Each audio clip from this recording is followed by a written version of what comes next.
Okay everyone, so we finally have iPadOS 17 Beta 1 installed on the iPad. I've been using it for the last 2 days ever since Apple released it at the end of WWDC, and in this video I want to talk about all the features that came to iPadOS 17 because even though it wasn't a huge update, we did get some nice tangible features like the Health app, finally some lock screen customizations, the ability to maybe use Stage Manager a little bit better. So we're going to walk through all the new features that we were able to see with iPadOS 17, but before we get started, I do want to mention the compatibility when it comes to iPadOS 17. So in terms of which iPads will get iPadOS 17, for the iPad Pro, it's going to be every single iPad Pro except for the original 12.9-inch 2015 iPad Pro. So if you were using that one, unfortunately, no more iPadOS 17 updates. When it comes to the iPad mini, it's the iPad mini 5th gen or newer, the iPad Air 3rd gen or newer, and then finally the iPad 6th gen or newer for iPadOS 17. And then when it comes for features like Stage Manager and extended monitor support, as of right now, Apple has not extended that further into other iPads, so it's basically 2018 iPad Pro or newer, and you'll be able to use Stage Manager as well as the M1 iPad Air. And then when it comes to extended monitor support, it's all the M-powered iPad. So M1 and M2 iPad Pro as well as that M1 iPad Air. So the M1 iPad Air still remains the cheapest entry point to get to extended monitor support on iPadOS. So now that we get the housekeeping out of the way, let's get right into the video and talk about iPadOS 17 Beta 1. And surprisingly, it's been very stable, but let's get into it. Okay everyone, so let's hop right into this video, and as you see, we are rocking iPadOS 17 Beta 1. I'm using a baseline M1 iPad Pro, and like I mentioned, compatibility-wise, we already got that out of the way. But the first thing I do want to talk about is the actual build size. Now this is the iOS version screenshot, but it's relatively the same size for iPadOS, so give yourself, probably 5 to 6 gigs of extra space to make sure it installs correctly. The install was very seamless, easy to do, so no issues whatsoever. Then if we go into our settings, go into the About section, go to the iPad version, you'll see that we're on version 21A5248 lowercase v. Now normally we aren't this far away from a lower letter moniker, normally it goes all the way down to like F, but again, this is a first major update, so we're going to see a lot of beta iterations, probably all the way to like beta 8 to beta 10 before this releases to the entire public in late September, early October, depending on when Apple releases it. But the same idea that we got with iOS 17, this is a lot of quality of life improvements for the iPad. So finally, for instance, if I go down, the first thing I'm going to talk about is the lock screen. So we finally have some customization that we can do with the lock screen, similar to how we got it with iOS 16 on the iPhone. So all you have to do is very simple. You long press and then you get the same exact situation or the same exact kind of user experience that you got with the iPhone iOS 16, which is the ability to create different pairs of lock screens. So if I want to add a new one, you just press this little plus button. Then you get all these new options, and you do get some new actual updated wallpapers. So we get the kaleidoscope wallpapers, which are brand new. You also get this new collection right here. You get this astronomy, which is new. So some new additions to the actual lock screen from a wallpaper perspective. So far my favorite has been like this Earth one, but let's try it with a different planet. So let's go with the astronomy right here. And then you can see that it's adopting the same kind of user interface and experience as the iOS 16 lock screen. So you have your time right here, which you can actually change up in terms of size, change of font, you can change the color if you want. Then you can actually go up here and change what is actually showing on the top. So right now I just have it at date. So if I want to do something like the weather, I can go down here, press conditions, and then it's going to let me give me the weather whenever I see fit. And then you actually have widgets. Now this is kind of reminiscent, or kind of like quote unquote lesser version in my opinion, of the Today View. Apple introduced the Today View back on iPadOS 13. I can't believe it's been 4 or 5 years now at this point, but they did bring back widgets to the iPad. So very similar to iOS 16, you get some predetermined widgets. Right now, they're all pretty much just Apple widgets, so there aren't any third-party widgets because they haven't been actually updated from third-party developers yet since we're on beta 1. But the idea is exactly the same. You have different size ones, you have the ability to use these smaller widgets side by side, calendar, time, you can go into your Gmail. There are some that are kind of third-party ready, like this Gmail one. Just depends on which apps you're using. You can add a sleep right here, so if I want to add my sleep schedule and stuff like that, it adds on nicely very, very easily. And then when you're done, you just press X, and then you press Add, and then you have the ability to set the wallpaper as a pair, just like you did on iOS 16. So I'll press Set Wallpaper as a pair, and then I go here, and if I want to unlock it, now you see that I have either, I think this is Venus or Mars, one of the planets that's kind of showing up in my background, which is very, very nice. And what's cool is that you just swipe down, and then you get the ability to see your lock screen without actually having to lock it. Now, a big question that I've been getting on Twitter is, what happens when you rotate this and you go into portrait mode? So if I rotate this,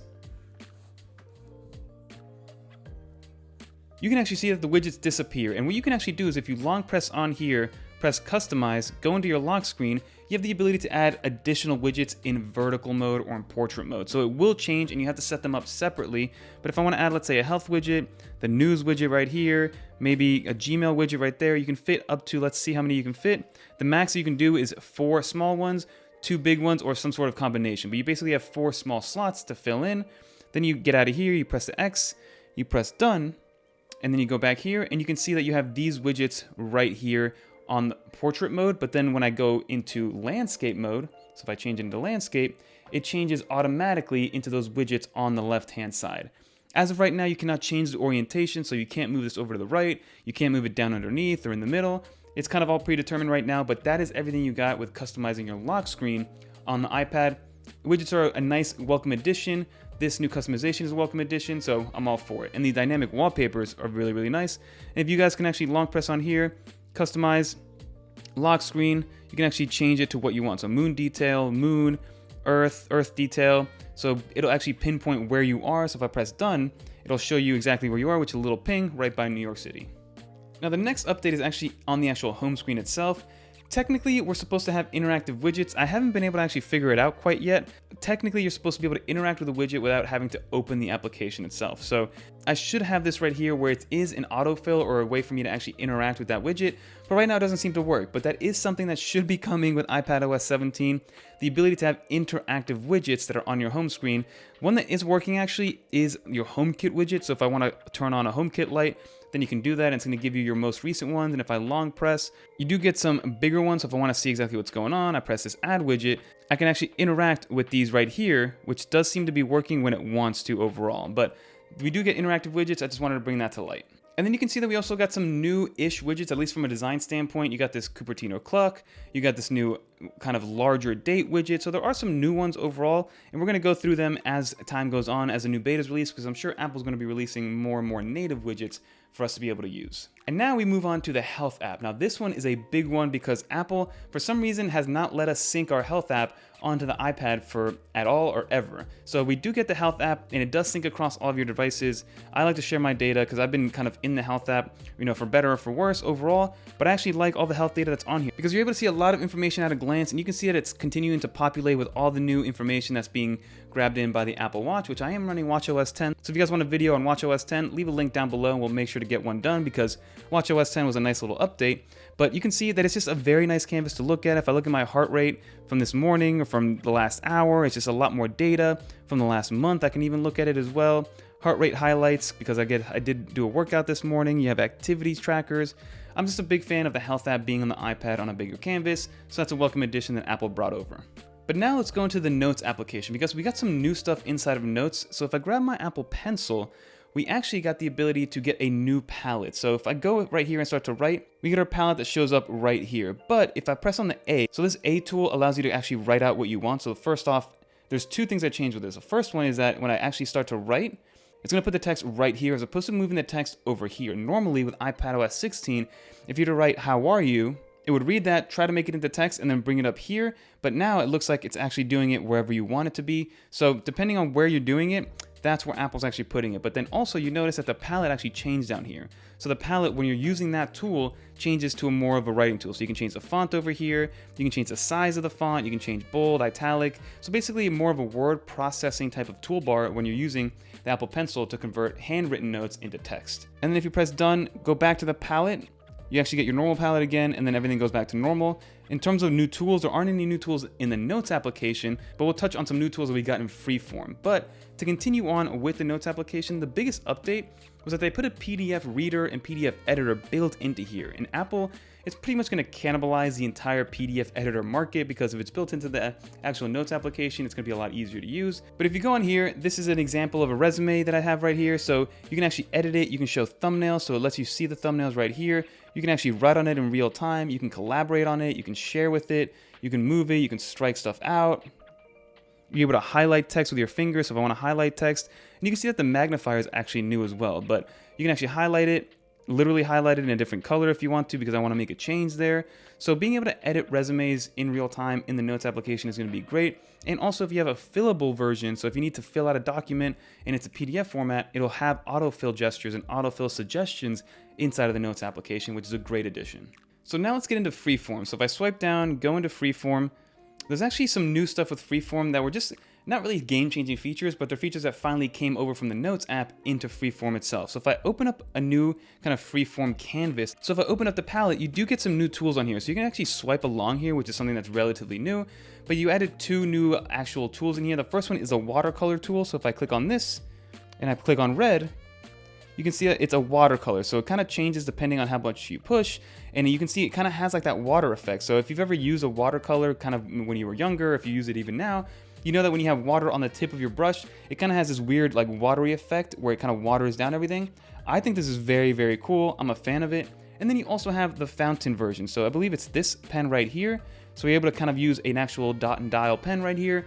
So some new tools are always welcome, because the more you have in Freeform, the better it's going to be for collaboration and for ideation and being able to put everything on the canvas that you want. And then another tool that came over from the Notes application is the ability to create perfect shapes. So if you guys aren't aware, in iPadOS 16, you weren't actually able to create those perfect shapes. So if I drew a circle, it would stay as kind of like a weird circle. But now, if I, let's say, grab this, make a circle, it's going to make a perfect circle for me. Let me make that a little bit clearer so you guys can see. So I'll create a circle here, long press. You can see that there is a circle. If I want to create, let's say, a square, it's going to stay, well, that looked like a triangle, but if I want to make a square right here, it's going to turn into a square. If I want to do the star symbol, it's going to create a star symbol. So all these are welcome additions to Freeform. The more the merrier is what I always say when it comes to stuff like this and this infinite canvas. I love Freeform, guys. I might do a complete walkthrough of iPadOS 17 with Freeform, so let me know with a comment down below if that's something that you want to see. Now, before we get into Stage Manager and Extended Monitor support, I did want to point out some new, smaller things. So the first thing is Spotlight. The UI looks a little bit different. So if I make this smaller, you can see that it gives you your top hits. This looks different than it did with iOS 16. You also get some other things like Siri suggestions. The files look a little bit different. Just overall, the UI is supposed to be a little bit more welcoming, so that's a new, nice little feature. Another thing is in the settings, if you go into multitasking and gestures, this is a new menu. Like, this menu did not look like this with iPadOS 16. You now have the ability to change how multitasking acts. So you can have it turned off completely. You can go into split view and slide over, which is the more traditional multitasking that iPad has had for a while. And then you also have Stage Manager right there to turn it off and on. You have your productivity gestures, your 4 and 5 finger gestures, your shake to undo, then your swipe from the corner with a finger, because if you swipe from the corner with your pen, you can take a screenshot, or you can bring up a quick note. But if I try to do it with my finger, it won't work. If I turn this on, it'll actually use it with my finger. So if you don't have an Apple Pencil, there's more accessibility to use some of those pencil gestures with just your finger. And I don't want to touch too much on the stuff that we talked about with iOS 17, but one thing that we didn't touch on, and now with Safari, you can actually create a private tab, and that's not the new part. So if you go here and create a private tab, you actually, now it is Face ID protected. So if you create a private tab and you want to be able to, I guess, quote unquote, keep it private and hide it, now by default, it is a Face ID enabled private tab. So if you're not actually using it, then nobody's going to be able to access or see what that private tab is. So it's locked right there. I'm going to go back because we don't need that, but something that I wanted to bring to light with Safari, which is still also available on iOS 17. So now let's get into that beloved Stage Manager, because whether you love it or you hate it, it's still around, and Apple, I think, is going to fully adopt it. And I also think it's the reason they came out with Stage Manager to begin with on the iPad was to kind of start to teach people the behavior that they're going to need to do and use when using stuff like Vision OS and their Vision Pro. Because if you saw, some of the stuff in the UI on Vision Pro was very similar to what Stage Manager is like. But first off, let's go to the Control Center. Let's turn on Stage Manager. So we do have it turned on. I'm going to open up Safari. So you can see that we have this little thing right here. I'm going to make it a little bit smaller. The first thing that they improve with the Stage Manager windows is that you get way more variability. So now it's a lot easier to move around. It's a lot easier to get the size that you want, which is great to see. And supposedly you can actually move it and keep it moved over. So before, if you had only one window open, it would, even if you grabbed it and tried to move it off to the left or to the right, it would kind of recenter everything. But now, which is great, again, more free-flowing ability, more ability to kind of create whatever you want to create in Stage Manager. Now you're able to grab this window and put it wherever you see fit without it having the inertia of moving it back to the center. So then if I go in here, let's say I want to open another Safari window, it's still going to move it out of the way a little bit, but I can make it smaller. and then move this over, so you get a lot more control, and it's a lot more window-like versus kind of iPad-like. Before, it would kind of try to guess what you wanted in the forefront, what you wanted in the background, what you wanted to push off to the side, but now it's kind of 100% up to you depending on what you want. So if I want to open, let's say, LumaFusion right here, it's going to open up in almost a full big format if you give it a second, but I can make it smaller, bring it down if I want to. So now it's just a lot more free-flowing, which I do enjoy. You still have your side view right here, so if I want to bring in this notes, I can do it over here. And now you do have your 4 applications. And then another thing that I noticed is that when the side view is open, you actually can't mess with this stuff over here. So this is turned more into a multitasking bar. And if you go back and move it out of the way, then you can resize everything and do it as you see fit. So overall, more variability in the size of the window, the ability to move it more free-flowingly, if that's even a word, and just a little bit more customization. So again, you're still limited to your 4 windows, you're still limited to your 4 instances, so you can have technically up to 20 apps open at the same time. And again, the only way to use Stage Manager is if you have a 2018 iPad Pro or newer, so A12X or newer, and then also, like I said, the M1 iPad Air does support Stage Manager. Another thing to note that has been improved in terms of support with the iPad is the ability to use an external camera and an external microphone. External mic has been around for a while, but the ability to use an external camera has been something that people have wanted with the iPad for a while. Personally, I don't have an external camera, so I can't really actually demo that for you, but I have seen plenty of videos, and I'll link some down below if you guys do want to check it out. Here's my iPad. Here's my camera running into a cam link, plugged into adapter hub into my, and then going to be plugged into my iPad. Check this out. Give it a sec. Now it's using my camera up there, you'll see, on my iPad. Hello. And technically right now it only works with FaceTime, but there will be support coming with some other third-party applications, which is what we want to see. Okay everybody, so let's get into this extended monitor support demo, and just to reiterate, you need an M1 powered iPad for this to take into effect. I'm using an M1 iPad Pro, and then I have my BenQ monitor up here, which is a single cable solution. This will work whether it is an HDMI powered one, a DisplayPort powered one. You would just need a dongle to go from the iPad to that actual connector, but I'm just using a Thunderbolt cable. We're gonna plug it in and see how quickly it connects. So as you can see, we do get the external display right here. It said Stage Manager was on, and now you can see we have this beautiful new canvas of an extended monitor for the iPad and iPadOS. Now there's a couple things that I want to test out with this external support. So first, I want to test out audio. Audio has been a detriment for this extended monitor support situation because for some reason Apple doesn't let us default to this quad speaker system, which is an amazing speaker built into the iPad, because most monitors have kind of tinny speakers, if any speakers at all, and there's even some monitors that have 0 speakers. So being able to use the iPad is one way to actually get around that. Let's go and open up Safari here. So you can see we have a bunch of different stuff. Let's go here, let's go into YouTube, and let's play something and see if it comes from the actual monitor or if it comes from the actual iPad. Let's go to this Hot Ones interview with MKBHD.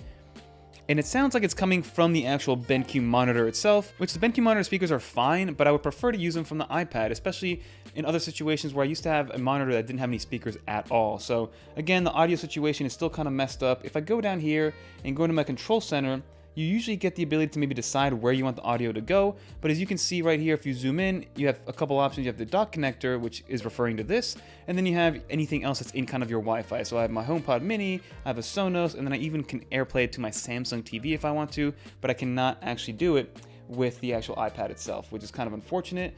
The next thing I want to test out is the actual clamshell mode and maybe in a lock screen mode, because with iPadOS 16, if you were to lock the iPad or go into your lock screen, the screen right here turns off. So the first thing I'm going to test out is the lock screen. So if I swipe down, it looks like something new is happening. This is a new animation that wasn't around before. So we do have our lock screen right here with our widgets, and then it goes into this kind of like screensaver mode on the top one. You can actually use your mouse up here, but it looks like the actual dock does not appear, so you can't really do anything with that screen. So that's one thing to note. And then if I go back up, the animation is that everything kind of just repopulates very seamlessly. The next thing I'm going to do is actually lock it and see what happens. So if you lock it, the entire screen goes blank, and if I click on the actual lock screen again, it should bring up that screensaver, and it does. So as long as you have this screen physically turned on, you will get something on that external monitor. But you can see that the moment it turns off the secondary screen. And then lastly, what I want to do is try clamshell mode. So if I close this, it probably won't work, but worth a try. And as you can see, it doesn't work, unfortunately. But some other things to take into account is that everything we spoke about with Stage Manager and the additional variability in window size and being able to throw one window kind of on the left and the right hand side still takes into effect. So for instance, if I open up this YouTube window, I can grab it and move it to wherever I want on the screen and it's going to stay there versus wanting to go right into the middle of the screen. You don't have any additional options on these three dots. You have the enter the full screen mode, add another window, minimize, and then move to iPad, which does work. And then if I go back here, you still have the variability of being able to move things around and have some more options in terms of size. And if I want to go full screen with something like LumaFusion, it does work pretty well. So if I go in here, enter full screen mode, and now you can see that I have a huge canvas to edit my videos with LumaFusion on here. So again, it's a no to clamshell mode. It's a no to audio support in terms of being able to get audio out of the iPad itself. But again, we do get some additional functionality, sort of, or maybe some features that we wanted in iPadOS 16 that came over to iPadOS 17. But that's pretty much it for extended monitor support. Let's finish up this video. So that would just about do it for this iPadOS 17 Beta 1 walkthrough. I didn't touch on every single new feature because a lot of it is redundant on what iOS 17 came out, so all the iMessage stuff, I just wanted to briefly go through it on the iPad because like I mentioned, we did go through it with iOS 17. But like I said, overall, iPadOS 17 is extremely stable right now, the Beta 1 is, and that's pretty much this actual occurrence that's happening with watchOS 10 Beta 1, as well as iOS 17 Beta 1. Again, I'm not recommending that you install it on your main device because who knows what could happen. It could be some sort of detrimental data loss, and I don't want to be at fault for that. But if you really want to play around with it, Apple actually released the ability to get the developer beta actually for free now. So you can actually sign up for free. It's no longer $100, which we should have an article kind of talking about what that all means, and I'll link it down below. But let me know what you guys think about iPadOS 17. Was it a welcome upgrade? Did anything kind of really jump out at you overall? My favorite feature has to be probably the lock screen customizations and the health app itself, because I've been wanting the health app on the iPad for such a long time because it's such a big canvas. You get so much more data on there in one single view, and I've been kind of obsessed with my health data lately, for better or worse. But overall, I've been actually very pleased with the iPadOS 17 update because Apple did a lot with iPadOS 16. So I think the name of the game for iPadOS 17 is going to be refinement, bug improvements, and making sure that everything is as stable as possible as well as user-friendly as possible. So hopefully, as the iPadOS 17 iterations come out, Stage Manager and extended monitor support gets more widely adopted overall and is just more stable at the end of the day. But that is going to do it for this video, everybody. If you did enjoy, leave a little dolphin in the comments down below so I know you made it to the end. And if you have any follow-up questions, I'll be in the comments down below, hanging out there for a while and answering any questions that you guys have. But if you guys want to watch some more WWDC coverage or anything on iOS, iPadOS, or macOS, click on one of these right here. And until next time, I'm Fernando. Definitely subscribe because we ordered the 15-inch MacBook Air, which I'm going to compare to the 13-inch MacBook Air. And of course, we're going to keep talking about that Vision Pro at some point. But until next time, peace.